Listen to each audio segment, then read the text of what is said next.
Salve, salve, salve, sétimo ano. Vamos continuando, belezinha? Vamos lá. O tempo urge, pessoalzinho. A resistência dos povos indígenas. O processo de interiorização da colonização sofreu bastante resistência dos povos indígenas. Em 680, por exemplo, indígenas do sertão nordestino, entre os quais os Chucuru, os Carindé, entre outros povos, fizeram uma aliança, a Federação Cariri, para combater os colonizadores. Teve início então a Guerra do Açu, conflito que só terminou em 1720 com o extermínio de muitos indígenas. As guerras do Recôncavo, por sua vez, foram uma série de conflitos ocorridos entre 1651 e 1679, na região do Recôncavo Baiano, caracterizados pela resistência ao trabalho e a chamada Guerra Justa. Um dos maiores símbolos da luta e resistência no interior do Nordeste foi Mandu Ladino, líder de uma revolta de indígenas escravizados na região dos atuais Maranhão, Piauí e Ceará.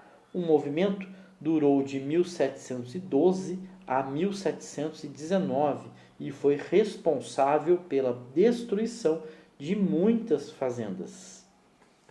Uma das consequências da expansão do gado bovino foi a perda das terras pelos indígenas do sertão nordestino. Outra foi o desenvolvimento dos subprodutos do gado, queijo, artigos de couro, a charque, entre outros produtos. Até então, a colônia ela produzia pouca coisa além do açúcar. Com o desenvolvimento dos subprodutos do gado, a capacidade produtiva da colônia aumentou muito, pessoalzinho. E ao longo dos séculos, o modo de vida dessas pessoas que lidavam com o gado, ela se tornou um símbolo lá do Nordeste. Ainda hoje, muitos aspectos da cultura nordestina estão relacionados a esse modo de viver lá no sertão. É o caso das vestimentas de vaqueiro, que são compostas, entre outras peças, de chapéu e de perneiras de couro para proteção contra os espinhos. Também a alimentação, que é baseada na farinha, na carne seca e na rapadura. E as feiras espalhadas por todo o Nordeste são herança dessa história da ocupação do interior atual, território nordestino, pessoalzinho. E desde a chegada dos europeus à América, a região amazônica ela sofreu constantes invasões de franceses, holandeses e de ingleses. E para ocupar o território, esses europeus eles procuravam manter boas relações com os indígenas. E assim eles conseguiram instalar alguns pequenos fortes e feitorias lá na região. Além do pau-brasil, eles estavam interessados em outros produtos tropicais de grande valor lá na Europa, como as aves de plumagem colorida, como os papagaios e as araras, e as peles de animais, ervas aromáticas e plantas medicinais. Em troca desses produtos, eles davam aos ingleses machados de metal, facas e outros utensílios. Beleza? Beleza, pessoal. E agora, temos um mapinha aí na página 15, pessoal. Peço que vocês observem esse mapinha. E observando esse mapa dos primeiros anos lá de Belém, a gente pode pensar como era a organização do espaço nas primeiras vilas e cidades durante o período colonial. As ruas elas tinham um traçado planejado ou simplesmente elas iam surgindo conforme novas casas eram construídas. Não houve um padrão comum a todos os povoados. Muitas vezes o governo colonial ele procurou organizar o espaço das primeiras vilas, orientando o traçado das ruas. E essa preocupação ela foi bem maior durante o período da União Ibérica.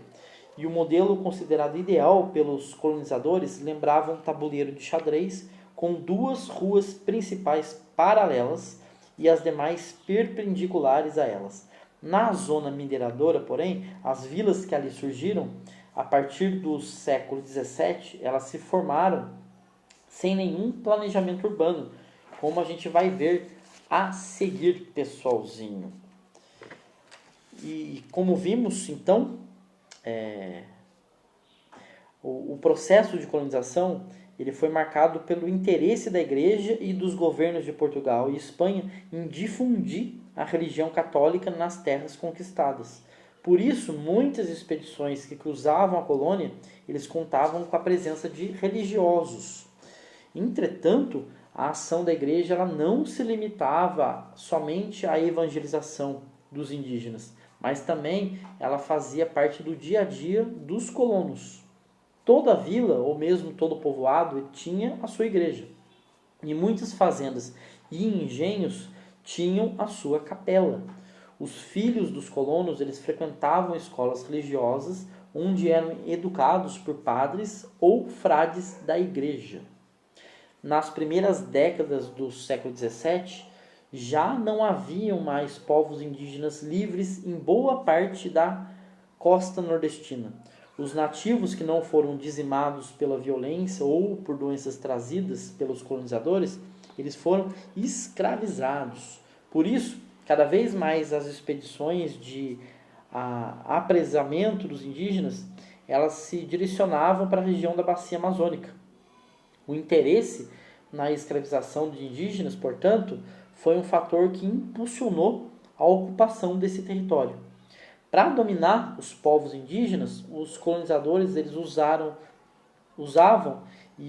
acordos para fazer essa intimidação. Alguns grupos nativos eles aceitaram fazer alianças para escapar da violência dos colonizadores, mas boa parte da população indígena ela tentou preservar sua liberdade e suas terras por meio da luta. A primeira expedição enviada ao local onde foi fundada Belém, sofreu vários ataques indígenas. Em um desses ataques, o povo Tupinambá ele conseguiu dizimar vários portugueses, mas os colonizadores eles tinham armas de fogo e acabaram por se impor aos nativos. Aldeias inteiras foram dizimadas e quem sobrevivia era escravizado. Que coisa, hein, pessoal? Em 1612, entre 1612 e 1771, cerca de 35 fortes foram construídos na bacia amazônica.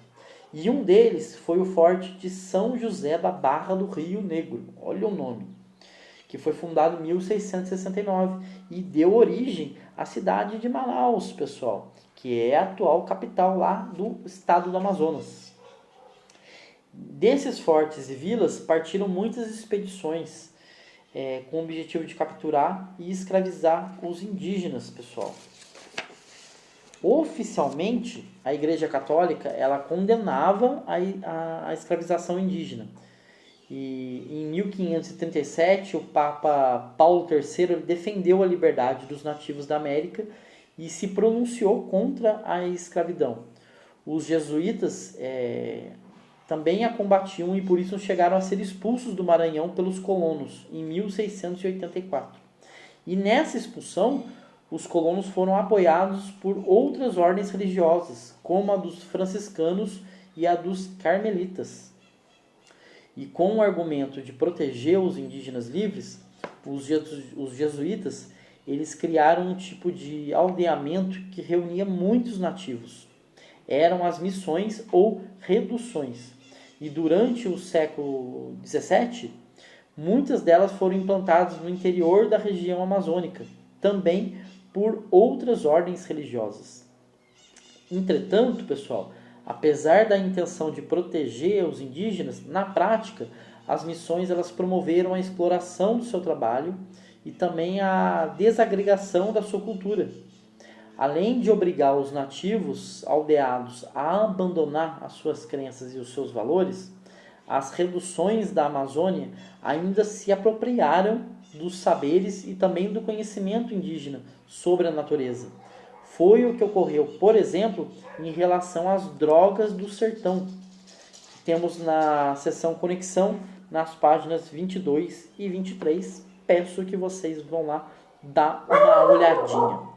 Belezinha, pessoal? Então paramos por aqui, continuamos a próxima aulinha. lá na página 19, pessoalzinho. Um abraço para vocês. Fui.